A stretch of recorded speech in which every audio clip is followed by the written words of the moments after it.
નમસ્કાર મિત્રો, સ્વાગત છે તમારું લક્ષ્ય વેધ યુટ્યુબ ચેનલની અંદર। આજે મિત્રો આપણે વાત કરીશું પીએસઆઈની જે નવી ભરતી આવી છે કોન્સ્ટેબલની, તેમાં નવા આરઆર જાહેર થઈ ચૂક્યા છે। તેમાં સિલેબસમાં શું ફેરફાર થયો છે તેની વિગતવાર આપણે માહિતી મેળવીએ। તો મિત્રો, આપણી યુટ્યુબ ચેનલમાં નવા હોય તો ચેનલને સબસ્ક્રાઈબ કરી દેજો। ચાલો મિત્રો, વિડીયોની શરૂઆત કરીએ। મિત્રો, પહેલા પેપરની વાત કરવામાં આવે તો તેમાં પાર્ટ એ અને પાર્ટ બી પૂછવામાં આવશે। તેમાં પાર્ટ એની અંદર 100 માર્કના 100 MCQ હશે। તેમાં 40% માર્ક લાવવાના રહેશે અને 0.25 નેગેટિવ માર્કિંગ રહેશે અને તેમાં ઓપ્શન પણ સુવિધા આપવામાં આવશે। તેમાં રિઝનિંગ 50 ગુણનું અને 50 ગુણનું ગણિત પૂછવામાં આવશે। આમ પાર્ટ એની અંદર 100 માર્કનું રહેશે। આગળ મિત્રો, પાર્ટ બીની વાત કરવામાં આવે તો 100 માર્કનું એટલે કે 100 MCQ રહેશે। 40% માર્ક મેક્સિમમ લાવવા પડશે।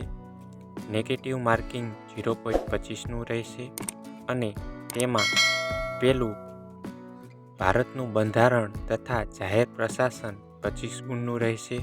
બીજું ઇતિહાસ, વારસો અને ભૂગોળ ત્રણેય મળીને 25 ગુણનું રહેશે। ત્રીજું કરંટ અફેર અને જીકે 25 ગુણનું રહેશે। ચોથું પર્યાવરણ, વિજ્ઞાન અને ટેકનોલોજી અને અર્થશાસ્ત્ર આમ 25 ગુણનું રહેશે। આમ ટોટલ 100 ગુણનું આ પેપર રહેવાનું છે। આમ પહેલું પેપર પાર્ટ એ અને પાર્ટ બી ટોટલ 200 ગુણનું રહેશે।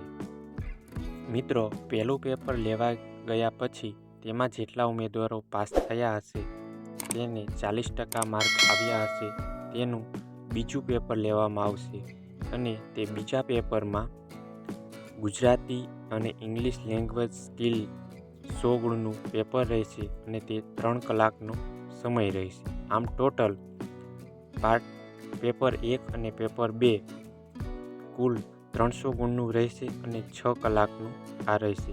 મિત્રો, ગઈ વખતે પેપર 1 અને પેપર 2 બંને એક જ દિવસે લેવામાં આવેલા હતા।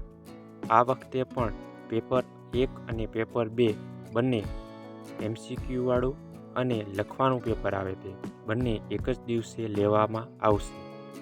મિત્રો, ગઈ વખતની જેમ જ આ વખતે પણ આરઆરમાં કોઈ સુધારો કરવામાં આવેલો નથી, તે જ આરઆર આપવામાં આવેલા છે।